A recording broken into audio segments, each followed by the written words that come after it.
First, the miscreants, losers, and riffraff, the unwashed and the unloved. Don't take it completely seriously. 2/3 of this, 1/3 of this, I don't mean completely literally. We just call them the worst persons in the sports world. The bronze to NBA Commissioner Adam Silver, who, despite the Knicks-Bucks snoozer in London yesterday, has recommitted to putting 4 franchises in Europe eventually. We're not there yet, he says. I know that as much growth as we've seen, we have a long way to go before we can sustain 4 franchises in Europe.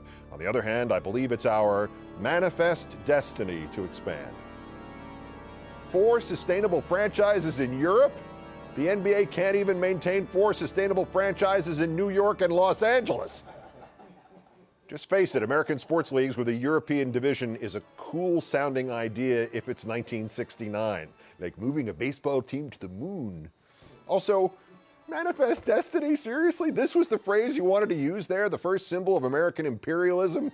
The excuse for us going to war with Mexico in 1846 and then again with Spain in 1898? Couldn't you just say, I believe we have to figure out somewhere to hide the Knicks? The runner-up, Michael Anderson, the girls' basketball coach at Arroyo Valley High in San Bernardino, California, because of this. It's a final. Arroyo Valley 161, Bloomington High 2. Guests 2.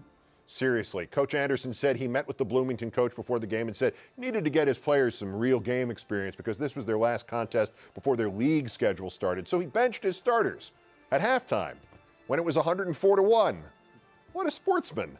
Also, Anderson says he told his bench players to run out the shot clock before trying to score, which explains why it was only 57-1 in the second half. He also said he was surprised his bench had done so well, what with one of his reserves making 8 out of 9 threes. Arroyo Valley High administrators were correctly ashamed. Coach Anderson was suspended for 2 games. His 19-year-old kid coached the first one, and the difference was obvious. Arroyo Valley only won 80-19.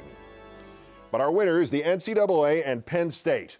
The awful rumors are true, and the association and the school have indeed agreed on a settlement of a lawsuit over the punishment Penn State got after the Jerry Sandusky disaster and the university's and Joe Paterno's negligence, and that's the kind word for it, regarding the horrors suffered by countless children, many inside Penn State football facilities.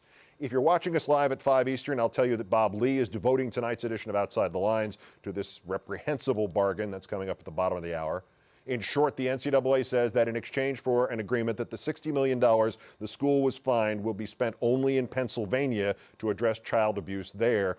The 112 wins that had been stricken from the records of the school, including the 111 wins erased from the record of Coach Joe Paterno. All the victories after the first time police were called by a parent about Sandusky showering with their child and Penn State's damnable cover-up really began. All those victories will now be restored, and Paterno will again become the winningest coach in major college football history because, of course, he was the real victim here.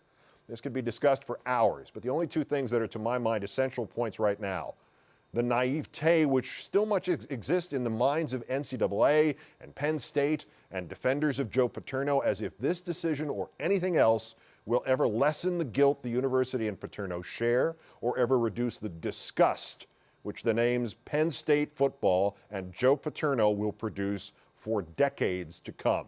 This is Joe Paterno's legacy. This is Penn State's legacy. Football was more important to them than saving children. And the second point, it is hard to believe that the NCAA and the school could take the most nauseating, the most horrifying, the most indefensible institutionalization of corruption in American sports, the Jerry Sandusky scandal, and make it worse. But today they just did. Well, what did you expect? They're the NCAA and Penn State, today's worst persons in the sports world.